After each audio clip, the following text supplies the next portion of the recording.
Olá pessoal, eu sou o Will Lima, educador da Oficina de Cidadania do projeto A Gente Se Cuida, do Núcleo de Convivência do Idoso em Heliópolis, do Instituto Velho Amigo. E hoje venho apresentar para vocês mais uma pílula de conhecimento, que é uma estratégia e uma metodologia co-criada com a Oficina de Cidadania, junto com o Instituto Velho Amigo, para que mais pessoas possam conhecer os trabalhos, as atividades, as ações que a gente vem realizando junto a essa oficina tão importante para o projeto. A Oficina de Cidadania ela tem um objetivo, sobretudo, de trazer informação, conhecimento sobre os direitos da pessoa idosa e os acessos e os espaços de ocupação, de participação social que ela pode ter no seu território, dentro de Heliópolis e também o que transcende esse território de uma maneira geral. O objetivo da Oficina de Cidadania é que, através da convivência e do fortalecimento do vínculo, e também por meio de rodas de conversa, a gente possa, de fato, coletivamente, por meio das trocas, fazer com que a pessoa idosa ela tenha a sensibilização e o aprofundamento de todos os recursos e formas que ela considera ser importante para que ela viva cada vez mais uma vida de autonomia e uma vida de protagonismo dentro da sua existência, nos ciclos e nas relações que ela estabelece. Então, você que está assistindo esse vídeo está mais do que convidado a participar juntamente conosco dessa oficina que é tão importante para a trajetória das pessoas. A Oficina de Cidadania ela tem ocorrido às segundas-feiras presencialmente. Nós temos a turma da manhã, que acontece das 10 às 11 horas, e a turma do período da tarde das 14 às 15 horas. Então, para quem não faz parte, fica o convite para que possa participar juntamente conosco. Maiores informações é só poder pegar mais informações na secretaria do Núcleo de Convivência do Idoso do Instituto Velho Amigo em Heliópolis. Pois bem, o objetivo com essa pílula de conhecimento é para que a gente possa trazer um hábito e uma prática que temos realizado na Oficina de Cidadania, que é a prática da valoração, que é a forma como a gente contextualiza ou a gente ressignifica o processo de avaliar o nosso mês. Então, neste mês agora, do mês de maio, nós vamos estar valorando diversos temas que foram desenvolvidos ao longo dessa trajetória. Temas tais como visitas territoriais, rodas de conversa, mudanças de ciclo e principalmente o assunto que vai estar permeando esse vídeo, que é o planejamento e os projetos de vida. Nós tivemos a oportunidade ao longo do mês de maio de bater um papo, de trocar com as participantes dessa oficina a respeito da importância da reflexão, mas também da elaboração de planejamento de projetos de vida. E um dos requisitos fundamentais para que esses projetos de vida eles possam ser realizados com eficácia é a gente buscar cada vez mais se aprofundar no nosso autoconhecimento. E nessa perspectiva, a pílula de conhecimento de hoje vai trazer uma pesquisadora, uma educadora, uma escritora, filósofa muito importante, que é a Viviane Moser, no qual ela vai estar trazendo para a gente as reverberações a respeito de qual é o sentido da vida, Quais são os valores que permeiam a vida e que é importante a gente refletir sobre isso para que tenhamos projetos de vida cada vez mais críticos, reflexivos e que sejam alcançáveis aos nossos desejos e aos nossos sonhos. Nós nos costumamos nos perguntar qual o sentido da vida, e a ausência de respostas nos oprime. Mas por que precisamos explicar as coisas para que elas tenham valor? Nós reduzimos a linguagem, a razão, a lógica, mas o que é a linguagem e as suas regras? As palavras e as coisas coincidem ou elas coexistem? Tentar explicar o sentido, a direção, não é de certa forma reduzir a vida às palavras? E o valor da vida? como um vivo implicado na vida, será que é possível avaliar algum tipo de isenção? A partir dessa reflexão, Viviane Mosé nos convida, trazendo também para essa conversa um dos pesquisadores intelectuais que ela mais aborda, que é Nietzsche, para que a gente possa então mergulhar um pouco mais a respeito dessa pílula de conhecimento. Então, que a gente possa saborear essa pílula de conhecimento, compartilhar para mais pessoas. No final desse vídeo, na descrição desse vídeo, vocês vão poder acessar o link para poder conhecer um pouco mais das informações a respeito de Viviane Mosé, o trabalho que ela desenvolve, assim como também o link de um formulário para que vocês possam participar, preenchendo esse formulário, deixando as suas impressões e de como foi a experiência de poder acessar essa pílula de conhecimento. Que tenhamos um ótimo período de reflexão. Até mais. Juízos de valor acerca da vida, contra ou a favor, nunca podem ser verdadeiros, afinal eles têm valor apenas como sintomas. Em si, tais juízos são bobagens. O valor da vida não pode ser estimado, não por um vivente, pois ele é parte interessada, até mesmo objeto da disputa, e não juiz, e não por um morto, por um outro motivo.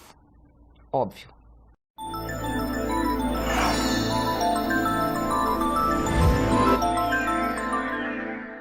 É muito comum em períodos como esse de pandemia as pessoas se perguntarem qual o sentido da vida. Diante de tanto sofrimento, de tantos absurdos que a gente vê, tanto na natureza como nas reações humanas em relação a esse sofrimento, é como se o sentido da vida desaparecesse. E as pessoas perguntam qual o sentido da vida. Perguntar-se sobre o sentido da vida se aproxima com perguntar pelo valor da vida. Ou qual é o alvo da vida? Qual é a direção da vida? O que significa a vida em si? É essa pergunta que sempre vem. A gente precisa primeiro desconstruir essa pergunta. Então eu devolvo uma pergunta para vocês que é: por que nós precisamos sempre explicar as coisas para que elas tenham valor? Por que, se eu disser para você de um modo articulado, bem elaborado, talvez com algumas imagens poéticas, se eu conseguir construir para você um sentido para a vida, o que isso vai mudar de fato na sua vida? Você vai ter um conjunto de palavras, um discurso, que é a minha explicação, por exemplo, ou de qualquer outra pessoa que te agrade, um pensador, um artista, um escritor, né? Então você fica com um grupo de palavras com você que explica o que a vida é. Isso te faz bem mesmo? Ou será que é a própria explicação que te acalma? Não é? A gente não consegue lidar com o desconhecido. Então, a gente prefere uma explicação, às vezes, ruim do que a ausência de explicação. Então, é mais fácil você dizer que a vida não vale nada, que é um absurdo, que a gente está aqui à toa, que somos seres no nada, porque pelo menos você tem algo a se agarrar. Isso te fortalece, mas você não consegue lidar com a falta de explicação. Você e todos nós. Vamos pegar um ponto sobre isso que é bem interessante. Se eu me satisfaço com explicações pela palavra, eu estou dizendo que as palavras podem dar conta das coisas? Você acha que as palavras e as coisas correspondem? O que são as palavras? Nós temos 2 grandes livros que reduzem a linguagem para a gente. Inicialmente, eu tenho de um lado um dicionário, que tem um número limitado de palavras, por maior que seja. E olha que a nossa língua portuguesa é belíssima, porque tem muitas palavras, um vocabulário impressionante, mas é limitado. Do lado de cá eu tenho uma gramática, que são regras que vão definir o modo como essas palavras vão se ordenar. Se você junta o dicionário e a gramática, você tem todas as palavras, todos os discursos possíveis aqui dentro. Né? Utilizando, obviamente, a linguagem culta, que é a gramática. Mas você poderia até quebrar um pouco essa gramática, rompendo essa gramática. Tanto no poema, a gente faz isso, quanto na linguagem cotidiana, com as gírias, ou com a falta de conhecimento, de estudo mesmo sobre as normas cultas. Né? Mas, de qualquer maneira, é preciso entender que as palavras são limitadas. E, além de serem limitadas, elas são determinadas por leis. Você não pode colocar as palavras de qualquer jeito. Eu não posso dizer coisas contrárias, contraditórias. Porque as pessoas vão dizer, olha, ou é isto ou é aquilo. Então quer dizer que eu tenho que escolher, né? Enfim, eu não vou entrar aqui no mérito da gramática. Mas Nietzsche, que é o autor que eu estou utilizando para falar com vocês, ele tem uma frase que diz, a gramática é a escravatura nos laços da linguagem. Se as palavras já são limitadas, imagina quando elas entram numa lógica gramatical. Então tá, você quer explicar Deus por isso, né? Deus é uma pergunta que sempre me fazem. Deus existe? Então imagina você se perguntar se existe Deus, que é o ilimitado, o grandioso, o sagrado, pelo menos no conceito de Deus, que a gente tem no dicionário, né? Então Deus é o quê? Deus não é o que é superior a tudo? O que é criador, originário, se é que Deus existe. Eu não sei se ele existe ou não estou discutindo isso. Mas quando você pensa se ele existe ou não, você está tentando, em palavras limitadas, reduzidas, marcadas pela moral.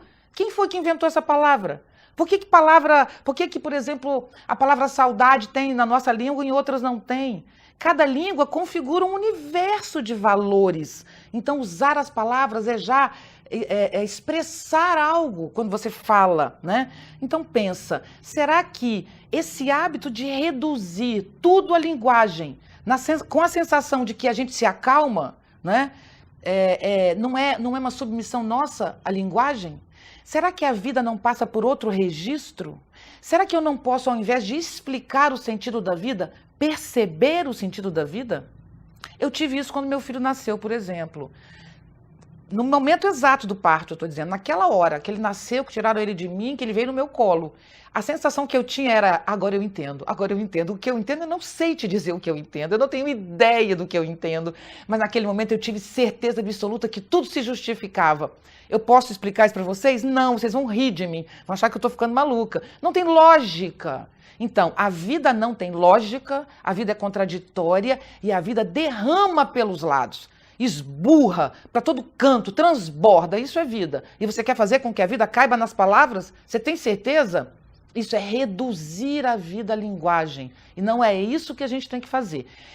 Em outros momentos, eu vou falar ainda sobre linguagem muito com vocês, eu vou mostrar como isso tem um sentido moral, de submissão aos corpos. Mas não é o caso hoje. Eu só vou trazer mais um ponto para a gente não ficar na tristeza da linguagem, porque parece que a linguagem é o mal. Não é o mal. A linguagem é o que nos abre para o infinito, porque eu posso falar, por exemplo, aqui para vocês, elefante, e vocês viram um elefante agora desenhado direitinho na sua frente, e foi a palavra. A palavra é o que torna presente o ausente, diz Lacan, mas de fato, a palavra, ela tem uma capacidade incrível, maravilhosa, olha a poesia, tudo de bom na linguagem, mas ela é limitada. Só a poesia pode te dizer se a vida tem sentido ou não. E óbvio que a poesia não vai explicar a vida para você. Ela vai te dar uma imagem, um movimento, um transbordamento. E é isso que a gente precisa para viver, mais do que a lógica da racional específica, né? Eu vou ler um trechinho para vocês do Nietzsche, que é super interessante sobre isso. O que é que são estas convenções da linguagem? As designações e as coisas coincidem? A linguagem é a expressão adequada de todas as realidades? O que é uma palavra? A representação sonora de uma excitação nervosa. Mas concluir de uma excitação nervosa para uma causa exterior a nós é já o resultado de uma explicação falsa e injustificada do princípio da razão. Que delimitações arbitrárias! Quantas preferências parciais, tanto por esta propriedade de uma coisa, tanto por outra. Comparadas entre elas, as diferentes línguas mostram que, pelas palavras, nunca conseguimos chegar à verdade nem a uma expressão adequada. Bom, se nós temos a linguagem como uma redução, e uma redução necessária, a linguagem é base da comunicação. Então eu preciso de uma palavra que seja comum a todos nós, senão eu não conseguiria falar com vocês.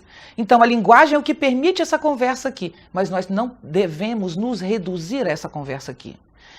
A virtualidade do mundo, das redes sociais, tudo isso que a gente tem hoje, também é uma mediação para o mundo, é uma linguagem audiovisual, que não é só como antigamente, letra, palavra, a gente tem uma linguagem inacreditavelmente complexa, mas esta linguagem não substitui a vida, ela é uma mediação, isso que a gente tem que romper. Então, segundo Nietzsche, para finalizar, o niilismo da linguagem, ou seja, o modo como a linguagem nega a vida, tem a ver não com a própria linguagem, tem a ver com a nossa necessidade de negar a vida e substituir a vida pelas palavras. Portanto, qual o sentido da vida? Não é uma pergunta. A vida é algo que a gente experiencia, e cada um a seu modo.